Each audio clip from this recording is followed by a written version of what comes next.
Hello, ladies and gentlemen, and being a producer of Wrestle Massacre as well as Inside Movies Galore, I am David Strege, and welcome to Delusions of Grandeur. Enjoy the reviews. I certainly did.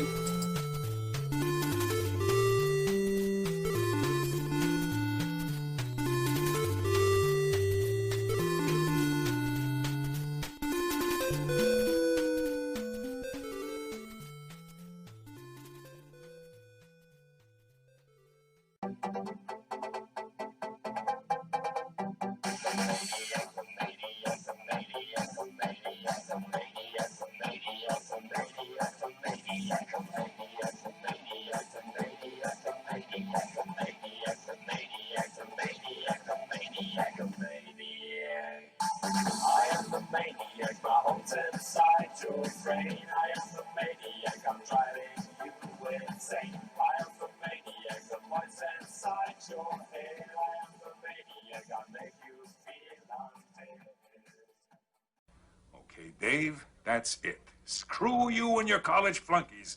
I've had enough of this from you and from everyone else. I know what you guys are trying to do. Break me down, drive me out of the force. Well, it's going to take a hell of a lot more than a lame prank like this to get Curtis Mooney to throw in his badge, so fuck you! Over. Did you miss me?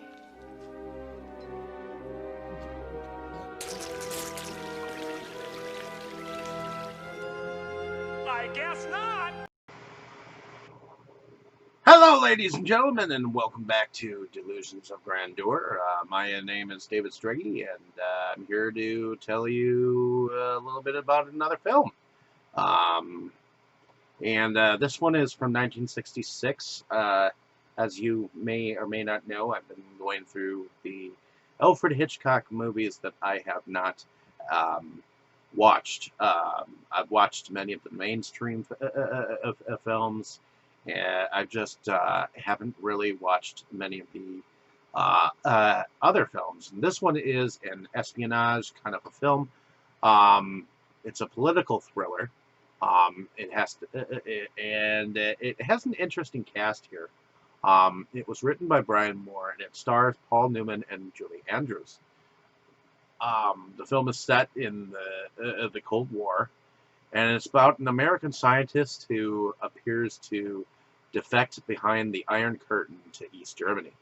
Paul Newman plays Professor Michael Armstrong, and he is a U.S. physicist and rocket scientist. And he's apparently traveling to Copenhagen with his assistant and fiancée by the name of Sarah Sherman, who was played by Julie Andrews. And apparently Armstrong receives a telegram to pick up a book in Copenhagen, and it contains a message that contains the pi reference, in case contact pi in case of emergency. He tells his fiancée, Sherman, that he is going to Stockholm, but she discovers he is in fact flying to East Berlin and follows him.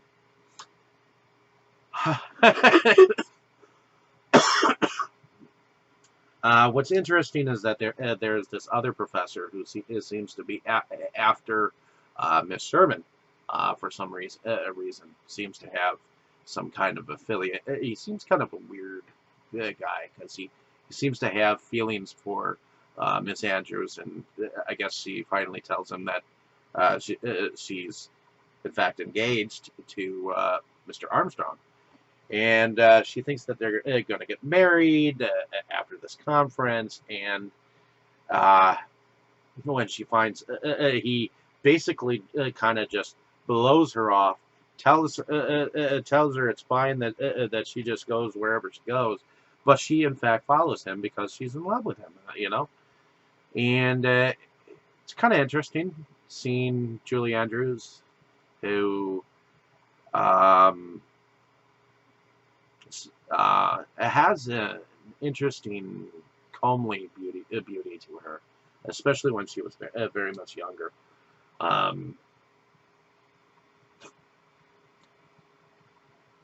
and she's not quite the.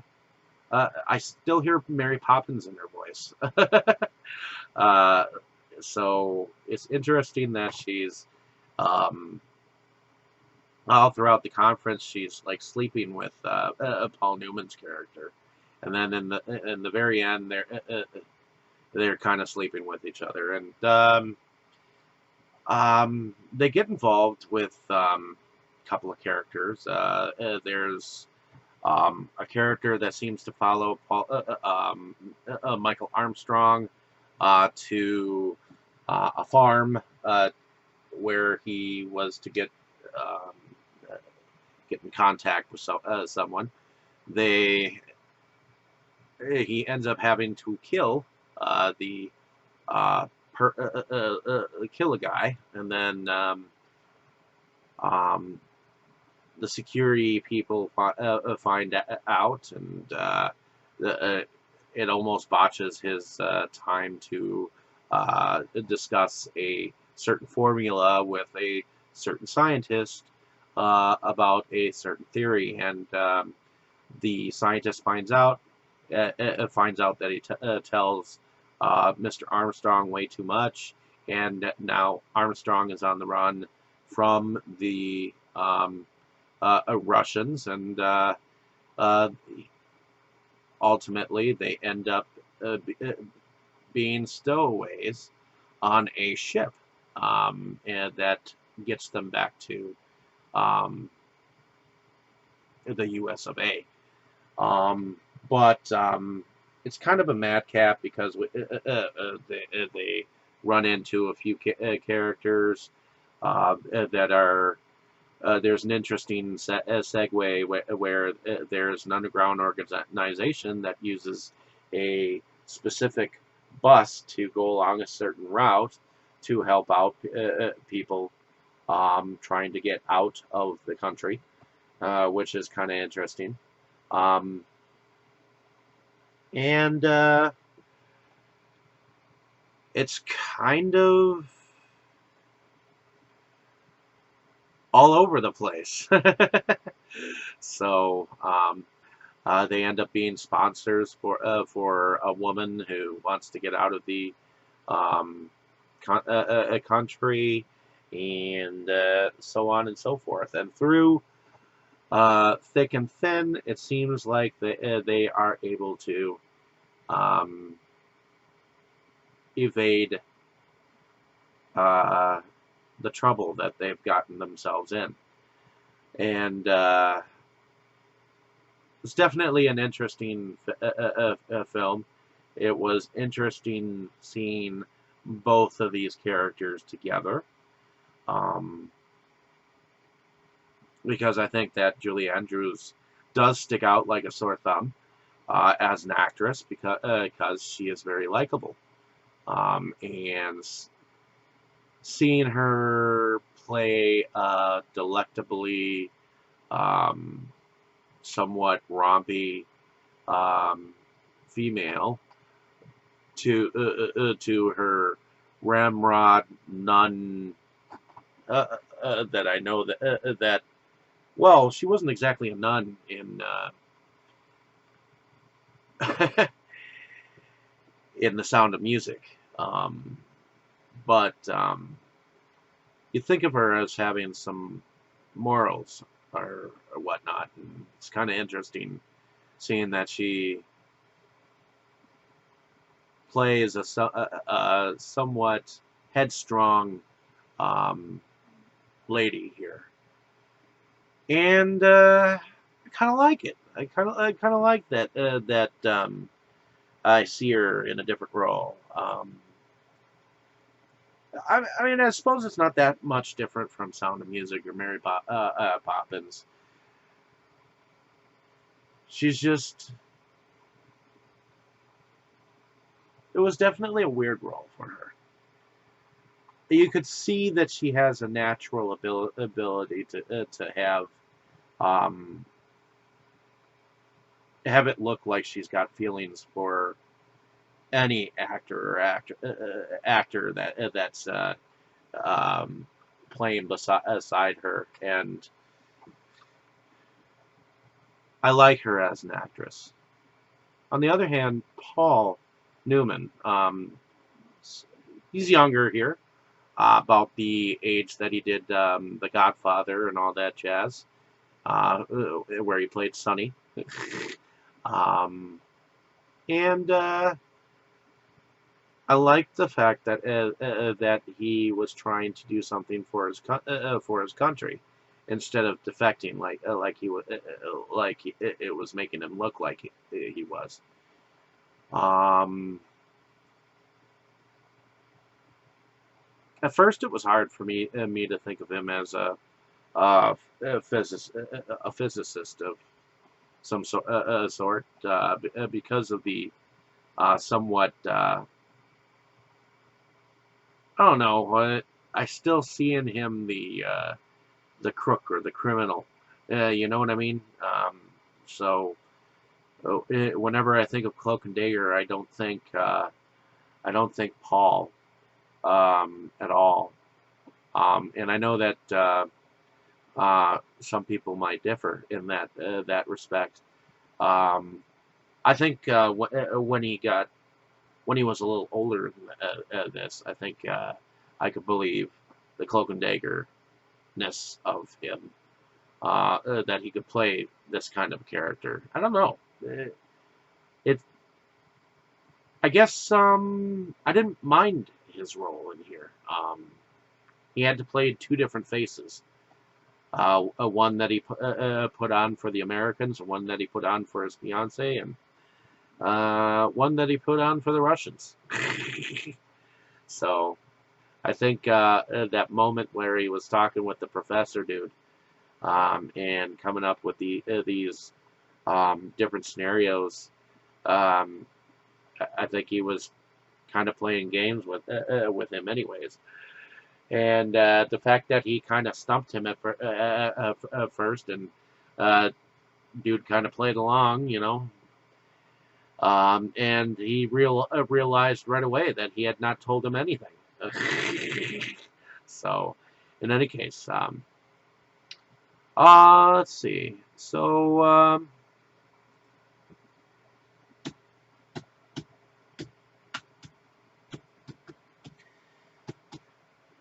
I guess I'll go on to music here and talk about the music. I liked it for the most part. The music involved, definitely seems like there were a lot of people involved in here. John Addison was the composer behind this film, and he did some stuff for Murder, She Wrote, Tom Jones, Sleuth, A Bridge Too Far. Let's see, The Honey Pot, Smashing Time, The Uncle, The Loved One, Guns at Batasi, Detective, The Peaches, The Model Murder Case, The Loneliness of a Long Distance Runner. He was an arranger and conductor for that. Go to Blazes, Taste of Honey, Sambu and the Snow Mountains, a TV short film. He was a conductor behind His and Hers, A French Mistress, The Entertainer, School for Scoundrels. He was a conductor behind that. Look Back in Anger, Man in a Cocked Hat, Hell, Heaven, or Hoboken, Catgirl, Lucky Jim, Private's Progress. Some of these, he was a music director. He was a composer of stock music in Catgirl. Josephine and Men, musical director. John and Julie, he was a composer for the stock music. Make Me an Offer, The End of the Road, Terror on a Train, The Hour of 13, Brandy for the Parson, The Outsider, and Fame is the Spur. The Chopin Prelude, played by him, and I guess he was Jock Addison in there. So he's been around for quite a long time. He was born in 1920 to 1998. Born in Surrey, England. West Chobham. And he died living in Bennington, Vermont, in the U.S. of A. So, I like the film. I mean, there's nothing wrong with it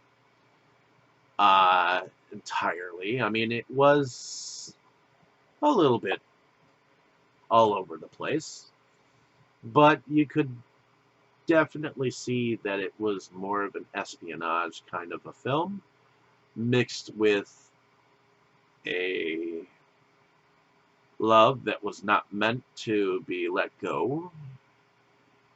And I thought it was kind of comical that Julie Andrews' character just up and followed his ass.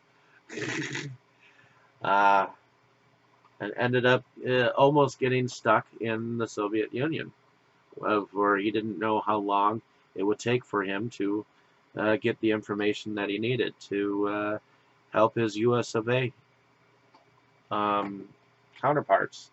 So, in any case, other than that,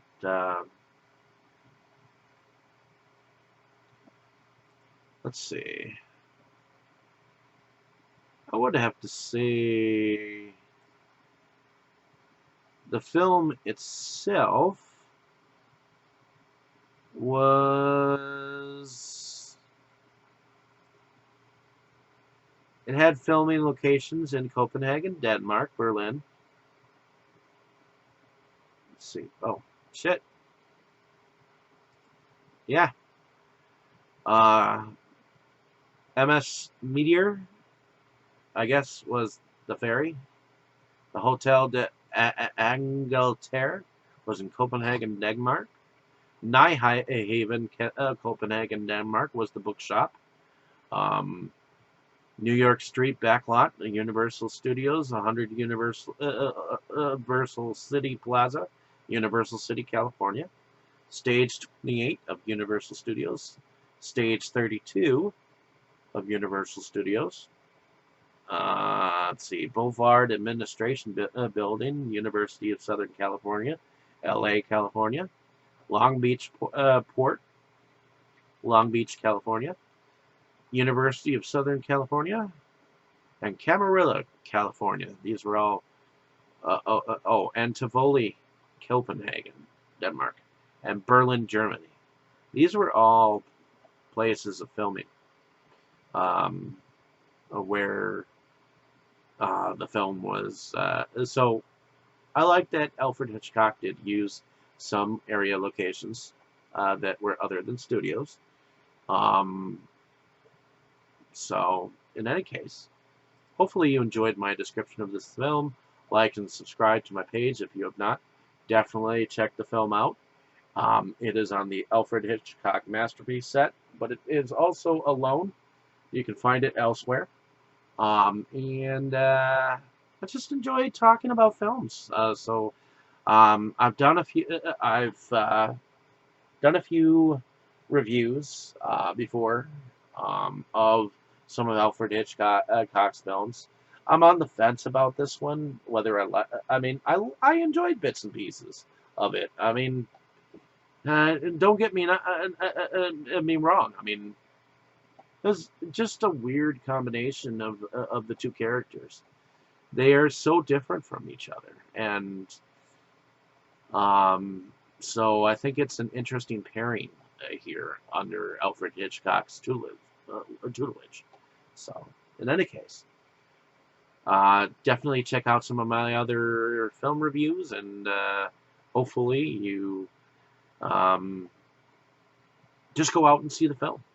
Enjoy it as it is, and I guess I just do these for me. So, if you've checked out some of my other reviews, definitely let me know down in the comments whether you thought this film was definitely decent or not. So thank you for listening. Have a great day, evening, or morning, wherever you are. Like, share, and subscribe. Thank you so much. You were good, kid, real good. But as long as I'm around, you'll always be second best, see?